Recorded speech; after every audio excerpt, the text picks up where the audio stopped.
Is there any satisfactory answer? আছে কোন উত্তর? আল্লাহ জমিনের উপরে এখনো বাঁচিয়ে রেখেছে, এটা তার দয়া। ভালো করে বুঝতে চেষ্টা করি, নয়তো নামতে নামতে কোথায় পৌঁছে গেছি, এরপরে কোথায় যাবো আল্লাহই বেহেতের জানে। সাথীরা আমাকে বলছিল কিছু আগে, প্যালেস্টাইনের ব্যাপারে একটু বলবেন, এখানে ওখানকার জন্য একটু বলবেন। কি বলবো? কি বলবো? ইসরায়েল এই করছে, আমেরিকা ওই করছে, ফ্রান্স হাত মেলাচ্ছে, ব্রিটেন গিয়ে পাশে দাঁড়াচ্ছে। খোদার কসম খেয়ে বলছি, কেউ করেনি আর কেউ করতে পারবে না। শুধু করার রাস্তা আমরা দেখিয়ে দিয়েছি, করার রাস্তা আমরা দেখিয়ে দিয়েছি। আজ বুঝতে চেষ্টা করছি না। ছিলাম সৌভাগ্যদের দলে, আজ দুর্ভাগ্যদের কাতারে এসে দাঁড়িয়ে গেছি। এরপরেও লাখেও যদি হুঁশ না হয় কিচ্ছু করার নেই। আচ্ছা বলেন তো, 4-5টা ছেলেকে ডেকে বলছে, বাবারে এদিকে আয়, আমার এই কাঁঠালের গাছটা, আঙিনার উপরে কাঁঠালের গাছটা, ফুলানের কাঁঠালের গাছটা একটু কেটে দিবি, 500 টাকা দেবো, আর তোদের 4 জনকে পেট ভরে খাওয়া। বলছেন চাচা? বলে হ্যাঁ কেটে দে, গোটা গড়াটা কেটে দে, 500 টাকা পাবি আর পেট ভরে খাইয়ে দেবো। ভালো। বলে কি খাওয়াবেন? মাছ না মাংস? গোশত। কি খাওয়াবেন? তাহলে ভালো করে। আচ্ছা ঠিক আছে, মাছ গোশত দিচ্ছি। এবারে 4টা ছেলে তৈরি হয়ে পুরুষদের গোড়া কেটে দিচ্ছে। যারাই যাচ্ছে, চাচা জনের বাড়ির কাঁঠালের গাছটা এত ভালো কাঁঠালের গাছ, তো তোমরা কেটে দিচ্ছ কেন? তো বলে উনি বলেছে। কেন কেন কেন? এত সুন্দর গাছটা এত বড় হয়েছে, একদিকে ছায়া একদিকে ফল, কেটে দিচ্ছে। তো উনি বলেছে, চাচা বলে। হ্যাঁ চাচা আপনি?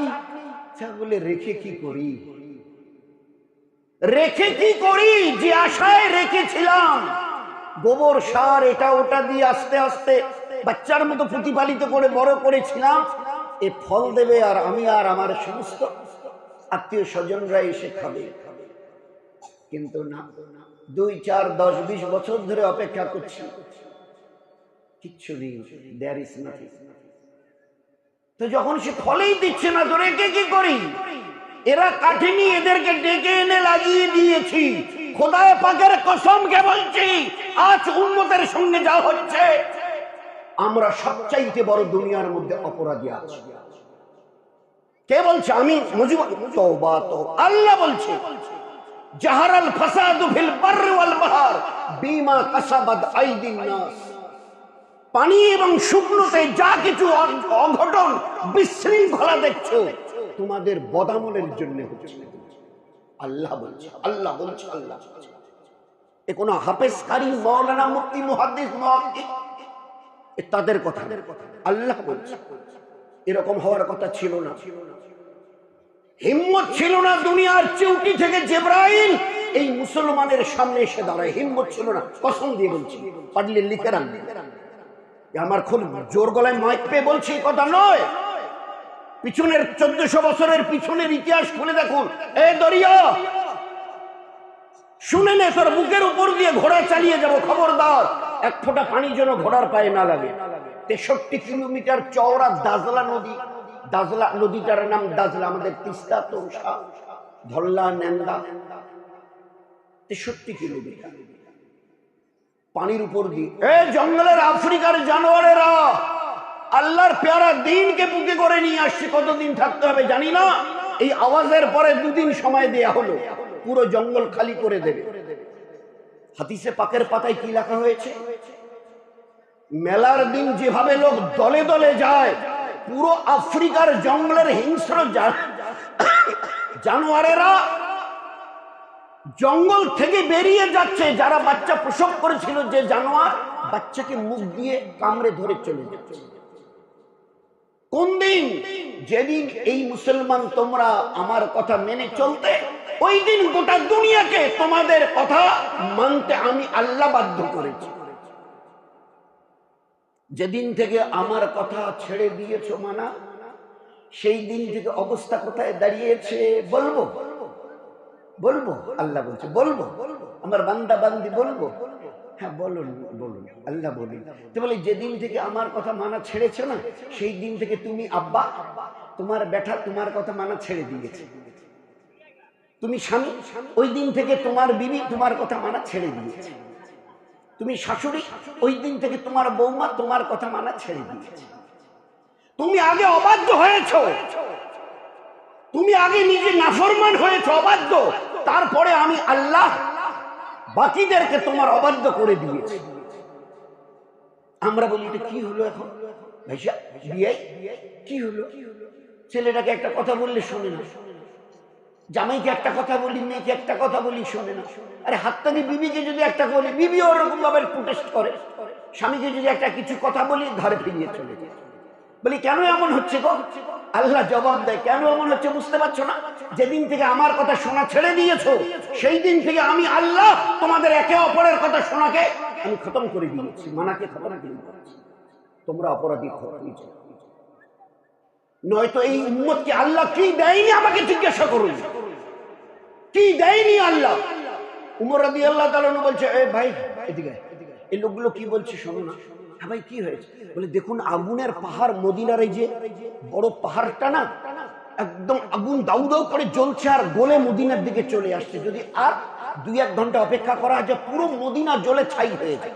আগুনের পাহাড় গলে চলে আসছে। তো ও যাকে বলেছেন উমর রাদিয়াল্লাহু তাআলা অল্প কদিন আগে ঈমান এনেছে, কিন্তু আল্লাহকেও ঈমান এনেছে বুঝে। জীবন যদি চলে যায় চলে যাবে, আমি একজন ঈমানওয়ালা, আল্লাহর নাফরমানি কোনোদিন করব না, আল্লাহর খেলাফ করব না। অথচ অল্প কদিন আগে ঈমান এনেছে। নাম হযরতে তামিম দারি রাদিয়াল্লাহু আনহু। তামিম দারি, উনি উমর রাদিয়াল্লাহু তাআলা কে বলছে আমিরুল মুমিনিন, আমিরুল মুমিনিন ও কাজটা অন্যকে দিয়ে করেন, আমাকে বাদ দেন। না না না তোমাকে না, আমি ওই সামান্য একটা কাজ করব আর লোক আমার নামে খুব গান গাইবে, আমি এটা পছন্দ করি না। আমি একটা সামান্য কাজ করার পরে লোকের মুখে মুখে আমার চর্চা হবে, আমি এটা পছন্দ করি না। তো উমর রাদিয়াল্লাহু তাআলা কসম দিয়েছে, আমি কসম দিয়ে বলছি তোমাকে যেতে হবে। কি আর করব? আমিরুল মুমিনিন কসম দিয়ে বলছে ভাই কোথায়, চলো চলো। গিয়ে দেখে কিছুটা এগিয়ে গিয়ে আগুনের পুরো পাহাড় দাউ দাউ করে গলে চলে আসে। সামনে দাঁড়িয়ে বলছে, এই দাঁড়াও, এই দাঁড়াও, পিছা পিছে হট, পিছে হট, পিছা। হাতির সুর যেভাবে পেঁচায় ওইভাবে পেঁচিয়ে পেঁচিয়ে আগুনের পাহাড় পিছন দিকে চলে যাচ্ছে। বলছে আরো পিছে, আরো পিছে। খোদার কসম, যেখান থেকে আগুনের পাহাড় বেরিয়ে এসেছিল ওই জায়গায় যাবার পরে বলছে খবরদার, আজ থেকে কিয়ামত পর্যন্ত ওখান থেকে নড়বি না। যদি এরপরে নড়ো, কিয়ামতের ময়দানে আল্লাহ রাব্বুল আলামিনের সামনে তোমার আর আমার মোকাবেলা হবে। ছিল জীবন, আগুনের পাহাড়। আমার বিবির কথা শোনে না, বিবির কথা স্বামী শোনে না। বাপ ছেলেকে বলবে, এ বাবা তোর চাচাকে একটু দেখে দে। আমি পারবো না, আমার বন্ধুরা দাঁড়িয়ে আছে, সবাই disobedient. All those are disobedient, but why? What is the reason of it? क्या है इसमें? सब ने हमको छोड़कर चले जा रहे, क्या हुआ इसमें? কি হয়েছে আজ আমাদের? কেউ কারো কথা শুনছে না, মানছে না। বলে ওই দিনকার কথা স্মরণ করো যেদিন থেকে তুমি খোদার অবাধ্য হয়েছে। গোটা দুনিয়াকে আমি আল্লাহ অবাধ্য করে দিয়েছি। এই 4টে ছেলে যে গাছের গুড়ি কেটে দিচ্ছে, এরা নিরপরাধ, এরা নিরপরাধ। মালিক খোদ এদেরকে ডেকে খাওয়াবে প্লাস টাকা দেবে। আর যাদেরকে আমাদের মাথার ঘাড়ের উপরে সবার হতে দেখছি, এদের আসার কোনো তাগত নেই, ছিল না কোনোদিন। আমরা ও রাস্তা করে দেখিয়েছি নাফরমানির কারণে, নাফরমানির কারণে। This is the reason. এটি হচ্ছে আসল কারণ। এটা আল্লাহ বলছে। আমাদের দোষটুকু, আমাদের দোষটুকু আল্লাহ ধরিয়ে দিচ্ছে এই উম্মতের পুরুষকে মেয়েদেরকে। যেদিন থেকে অবাধ্য হয়েছে, পড়েছে লা ইলাহা ইল্লাল্লাহ, কারো মানবো না, আল্লাহ তোমার মানবো। কারণ তোমার থেকে হয়, কারোর থেকে হয় না। এটা আমরা জানি। আমাদের হায়াত, মওত, ইজ্জত, জিল্লত, হাসি, কান্না, সুখ, দুঃখ, ভালো মন্দ যা কিছু তোমার, কারো মুহাম্মদুর রাসূলুল্লাহ যদি চলতে হয় হুজুর সাল্লাল্লাহু আলাইহি ওয়াসাল্লামের তরিকা, এর বাইরে আমাদের জীবনের কথা আমরা ভাবতে পারি না। নবীর একটা সামান্য সুন্নতকে মানতে গিয়ে, তার উপরে চলতে গিয়ে যদি জান দিতে হয়, আমি নবীর উম্মত বলছি জান দিয়ে দেব, নবীর সুন্নতের খেলাফ করব না। হায় রে আফসোস, 100-2 লোককে পাওয়া যাবে 100 জন মা বোনের 2 জনকে পাওয়া যাবে, সুন্নত তো দূরের কথা, ফরজ আর ওয়াজিবের উপরে ঠিকমতো দাঁড়িয়ে আছে। বলুন না, কে কথা শুনুন। এ হাওয়া, আমার কথাটাকে তাড়াতাড়ি পৌঁছে দে। কে বলছে? উমর রাদিয়াল্লাহু তাআলা। মসজিদে নববীতে জুমার দিন চতুর্দিকে দেয়াল, আর দেয়ালের ওই ঘরের ভিতরে খুতবা মেম্বারে দিতে দিতে বলছে, ইয়া সারিয়া আল জাবাল, এ সারিয়া পাহাড়ের দিকে তাকা, পাহাড়ের দিকে তাকা। সারিয়া হচ্ছে একটা জামাত, সাহাবাদের জামাত, আর ওই জামাতের উনি জিম্মেদার, নামটা সারিয়া। আমিরুল মুমিনিন উমর কোথায় রাদিয়াল্লাহু আনহু? মসজিদে নববীর মেম্বারের উপরে খুতবা দিচ্ছে, চতুর্দিকে দেয়াল, তার ভিতরে যাকে বলছে এ সারিয়া আল জাবাল, পাহাড়ের দিকে তাকাও, উনি তখন কোথায়? ইরাকে।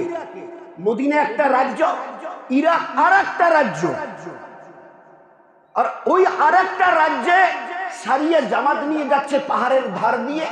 উমর রাদিয়াল্লাহু তাআলা এখান থেকে বলছে, এ সারিয়া পাহাড়ের দিকে তাকাও। এ হাওয়া এই উম্মতের গোলামি করতে বাধ্য হয়েছিল, সঙ্গে সঙ্গে আওয়াজ তার কানে পৌঁছে দিয়েছে। সারিয়া বলছে, ভাই দাঁড়ান দাঁড়ান, সাথীরা দাঁড়ান, জামাতের সাথীদের একটু দাঁড়ান। কেন আমির সাহেব কি হলো? বলে, আমিরুল মুমিনিন আমার নাম ধরে বলছে এ সারিয়া পাহাড়ের দিকে একটু তাকাও। তো বলে, আমির সাহেব ওনাকে তো আমরা মদিনায় ছেড়ে এসেছি। বলে, হ্যাঁ ছেড়ে আসতে পারি মদিনায়, কিন্তু তার আওয়াজকে আল্লাহ পাক হাওয়াকে গোলাম বানিয়ে আমার কানে পৌঁছে দিয়েছে, হাওয়াকে গোলাম বানিয়ে। এবারে 2 জনকে বললো, ভাই তোমরা একটু পাহাড়ের দিকে উঠে দেখো তো। পাহাড়ের দিকে একটু উঠে দেখে দুশমনরা খোলা তলোয়ার নিয়ে এগিয়ে আসছে ওদেরকে ধরবার জন্য। This was the life of those Muslims. এই ছিল। এ ভাই, তুমি এই জামাতের সঙ্গে এসছো? বলে, হ্যাঁ। সব সাথী ভিজে গেছে, তোমার গা শুকনো। তো হযরতে কাব ইবনে মালিক রাদিয়াল্লাহু তাআলা, উবাই ইবনে কাব রাদিয়াল্লাহু, সাহাবীর নাম হযরতে উবাই ইবনে কাব রাদিয়াল্লাহু আনহু, ওনাকে বলছে আমিরুল উমর রাদিয়াল্লাহু। আরে ভাই তুমি এই জামাতের এই সাথী? বলে, হ্যাঁ। তো সবাই ভিজে গেছে, তোমার গা শুকনো। বলছে, আমির সাহেব শরীরটা আমার একটু জর্জর মতো করছিল, তো ওখান থেকে যখন ওই যে জায়গা থেকে রওনা হয়েছি, আকাশ গুড়গুড় করতে দেখে আমি বলেছি, আল্লাহ আগর বর্ষনা হয় তো খুব বর্ষানা, লেকিন মুঝ পর এক কাতরা ভি না বর্ষা।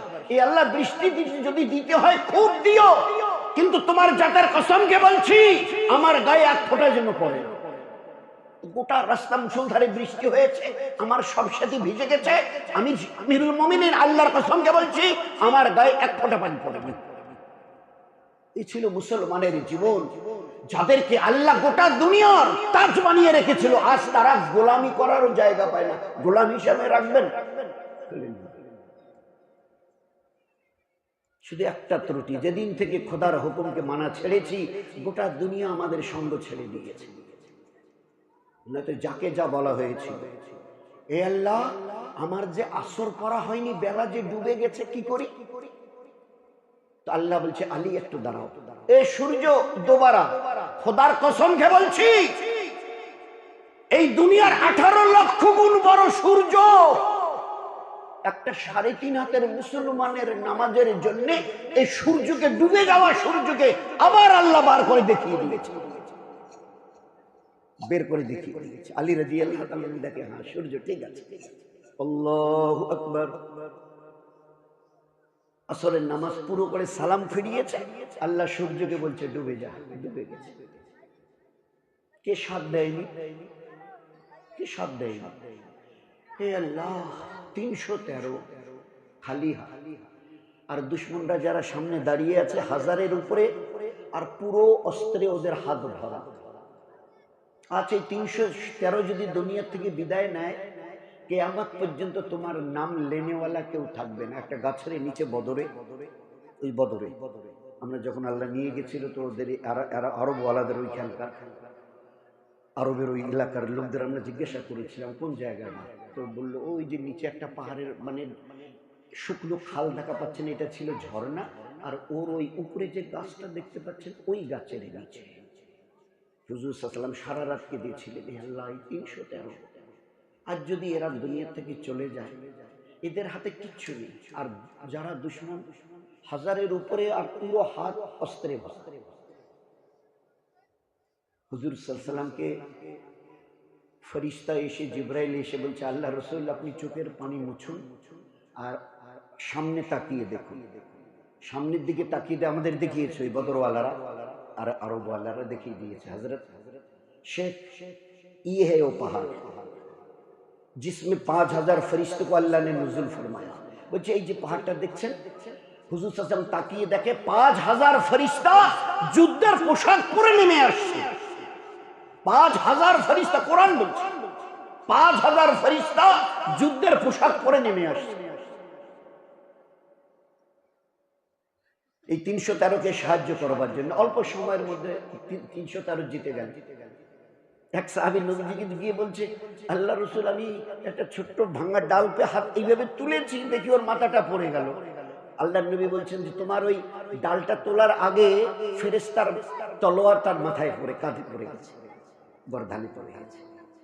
এই আব্বাস রাদিয়াল্লাহু তাআলা হুজুরের আপন চাচা, দুইজন চাচাই মাত্র ঈমান এনেছে অনেকগুলো চাচার মধ্যে। আব্বাস রাদিয়াল্লাহু তাআলা ওই দিন দুশমনের হাতে, দুশমনের দিকে ছিল, তখন উনি ঈমান কবুল করেনি। তো ঈমান কবুল করার পরে হুজুরকে বলছিল, আল্লাহ রাসূল ওই দিন একটা জিনিস আমার এখনো বুঝে আসছে,